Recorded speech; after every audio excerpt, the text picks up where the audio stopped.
Wet plate photography is, I guess, the great-great-granddaddy of analog, is what we would call it. So it began photography as we know it today. It's very involved, it's very technical, and it's probably one of the hardest types of photography to master.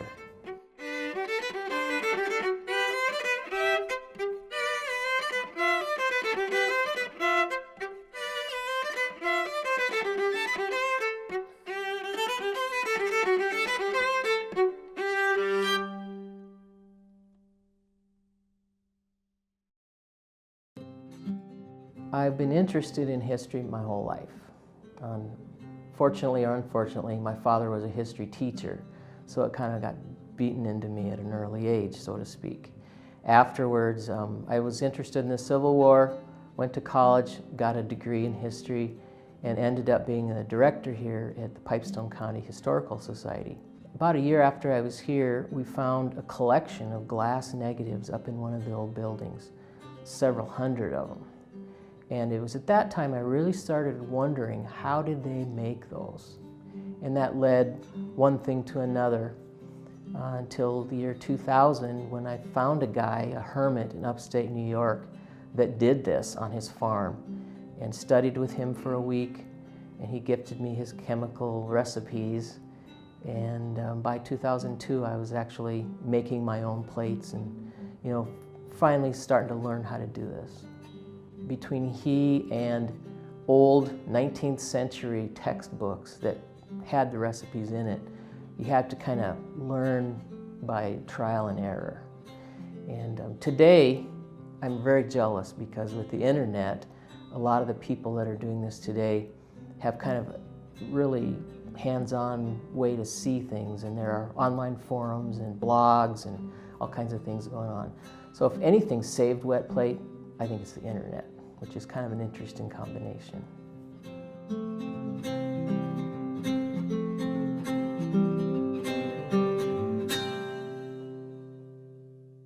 The wet plate process was developed kind of by accident in 1851 by an Englishman. He did not patent his process. Bad for him, good for the world. Within 10 years, in 1861, at the start of the American Civil War, there were 10,000 photographers in our country alone. And they were not trying to preserve history, they were trying to make a buck, which is the American way. They inadvertently preserved history, and those are some of the more poignant, beautiful, and very historically touching photos we have in our country, I think.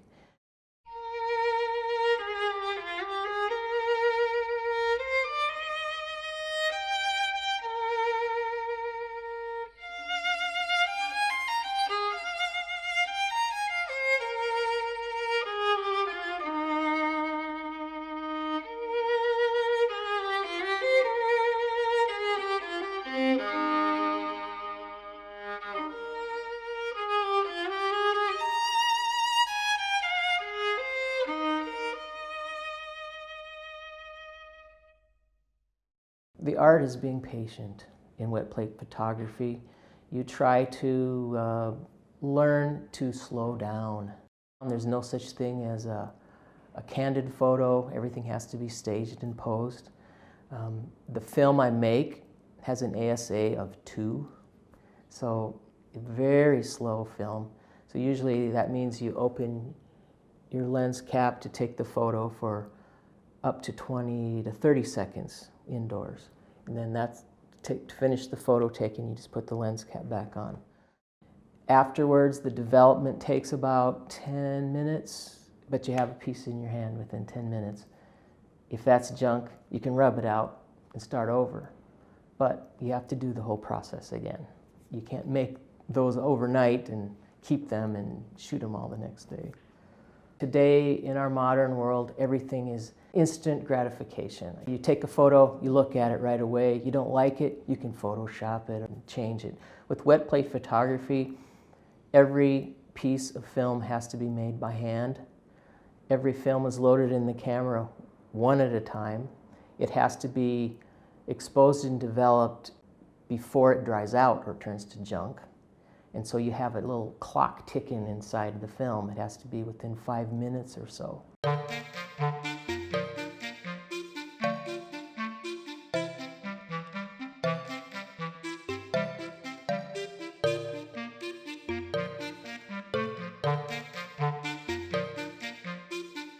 Wet plate photography in the 1860s was a matter of flowing different chemicals and water and things onto a substrate or a plate. And in doing that, you would make a piece of metal or a piece of glass into a viable negative, which could be used in a camera to make a photograph. We start either with a piece of blackened metal or clear single pane window glass. Today I have metal. We'll be pouring a chemical onto that metal called collodion, which is a compound of nitrocellulose, ether, and grain alcohol. After pouring collodion onto the plate, you flow the chemical on as solidly and as uniformly as you can. You'll take this plate, hold it by one corner, and tip it into a vat of what is silver nitrate. It stays in the dark there for about 2 to 5 minutes. Afterwards, I go underneath, load that plate, which, by the way, is now would be dripping wet of silver nitrate and kind of a cloudy white color. And you put it into a plate holder, emulsion side down. After it's put into this light tight slate or holder, you can see this opens and closes, exposing the plate. You can take this safely out and move it to the waiting camera, which has been pre-focused on your subject. The photo is just taken by removing the lens cap from the camera and letting the light strike this exposed plate. Afterwards, this is closed again, and the plate is moved back into the darkened room or dark box where developers poured onto it, and that way the image starts to become visible.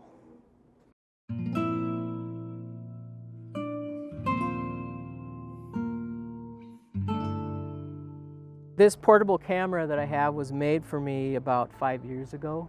So the box is new, but it's made exactly the way the cameras would have been made.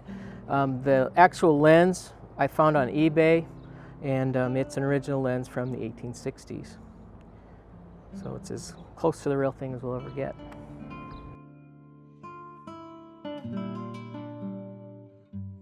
Well, I've been lucky to have some of my photography featured in several major motion pictures. True Grit, not the John Wayne, but the remake.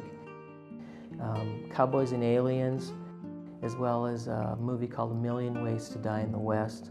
The first one was just knowing somebody who knew somebody else. They liked the work, and so the prop director in the next movie knew I did this work and was able to feature my photography in that, and so on. And it's without going anywhere, people are coming here to find me.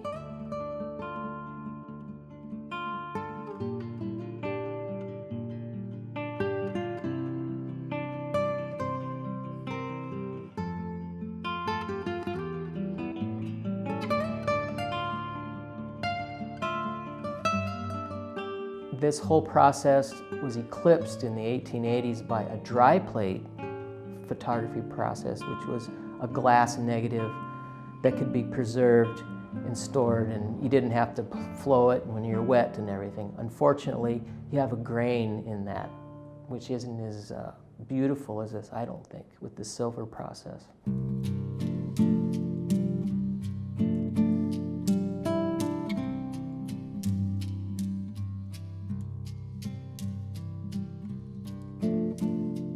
What keeps me going in this art form is not so much the thing, the money or the success, it's the journey. And every day you learn and you meet great people, and you make true believers out of people that didn't know anything like this existed before you talk to them.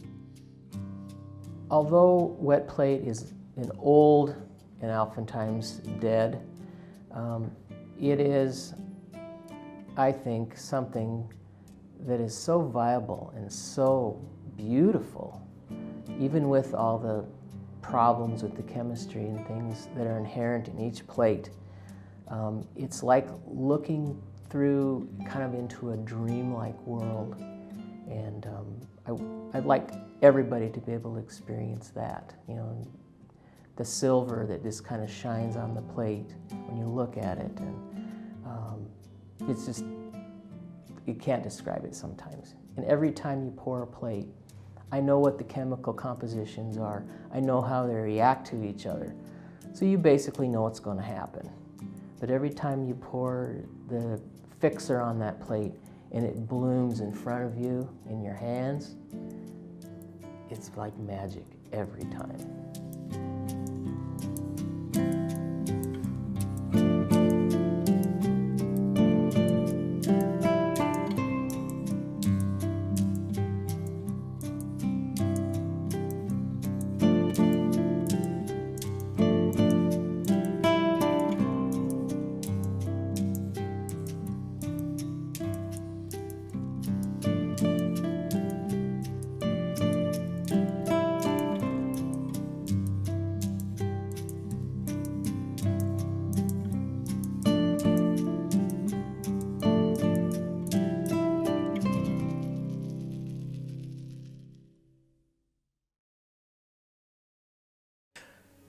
This program on Pioneer Public Television is funded by the Minnesota Arts and Cultural Heritage Fund with money from the vote of the people of Minnesota on November 4th, 2008. Additional support provided by Mark and Margaret Yakel-Julien in honor of Shalom Hill Farm, a nonprofit rural education retreat center in a beautiful prairie setting near Windham in southwestern Minnesota. ShalomHillFarm.org. The Arrowwood Resort and Conference Center, your ideal choice for Minnesota resorts, offering luxury townhomes, 18 holes of golf, Darling Reflections Spa, Big Splash Water Park, and much more. Alexandria, Minnesota. Explore hundreds of lakes, trails, and attractions for a great vacation or a place to hold an event. ExploreAlex.com. Tristate Brain and Spine Institute, with locations in Alexandria, Edina, Crookston, and Maple Grove. Doctors dedicated to evaluating and treating all types of brain and spine problems, no matter how complex.